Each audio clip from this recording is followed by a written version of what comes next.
My name is Shonhai. I'm a father of 2 boys, 18 years old and 8. I'm a citizen of this country. I love this place. I love this city. I'm an event planner and I'm an activist. And this is my letter to the president.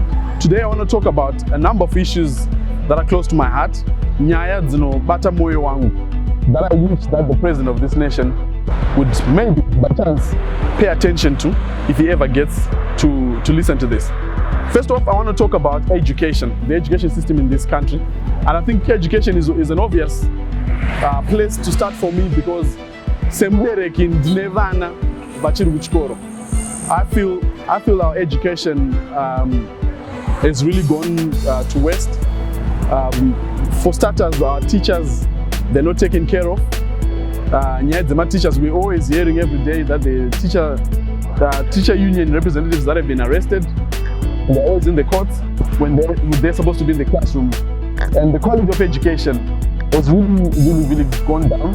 We are recently reformed the curriculum, but are we ready for it? Are we prepared for it? We were never prepared for a change in curriculum. There are no textbooks. As the parents, we are now supposed to be buying textbooks. The teachers themselves, the trainers, are they trained? Are they equipped enough, to teach our kids? Like when we had grade 7 kids, they have to write 5 subjects. That's a lot of work. That's a lot of textbooks. I know for a fact that the Constitution says the burden for the cost of education is on the parent. The government needs to come in and start financing education, just the same way that they used to do back in the day. I remember when you took a exercise book, you just take it to the office, sign for it, and you get a new exercise book. But now, us the parents have to be footing the bill and the cost for education. I also remember back in the day that university students used to get grants, They used to be paid to go to university, and they would repay back these monies when they started working. But Mazwano, these days, kids in universities, they're struggling. Just to put a meal on the table, just to have a meal, it's difficult for them. We need to relook how we are educating our young people. I think the effects of what's happening with our education now will only be felt some years later. It might not be now, but later on, I think we will feel it. I want Zimbabwe to work.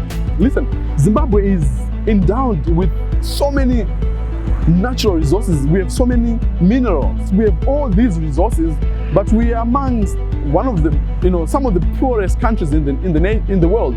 My aspirations for Zimbabwe is to be a place where people can dream, people can actually pursue their dreams, not just living day-to-day lives. We are just raising a generation of young people who are not afraid to steal, who are not afraid to do anything. I think we used to be a country that used to pride itself in low crime rates, but now, because of the economy and because people are not employed and because young people are on drugs, we are seeing a rise in these petty crimes. Recently, we saw the Minister of Finance presenting his budget, and he gave us some figures of help that we're getting from different nations. And it was embarrassing, when the Chinese embassy had to come in and say, hey, this is wrong. We didn't give you this little, we gave you so much, And then it brings a question, how much more are we being lied to? What truths? I think maybe, this is me speculating. I think maybe the honest thing that the minister said was good morning. Anything else after that, it could have just been a lie, I'm struggling to stomach the fact that the people who are supposed to protect us, who are the police, are the ones who are brutalizing us. I think in the recent weeks we have seen a rise in police brutality and heavy-handedness in which the police are dealing with mainly the opposition. We've virtually become a police state, Public gatherings are not allowed. The police are supposed to be the most friendly people, approachable. If you're lost anywhere, then you should feel safe going to a police station or kubunzampurisa kuti ndarasika ndakwenda kuna Ford or ndakwenda Copacabana.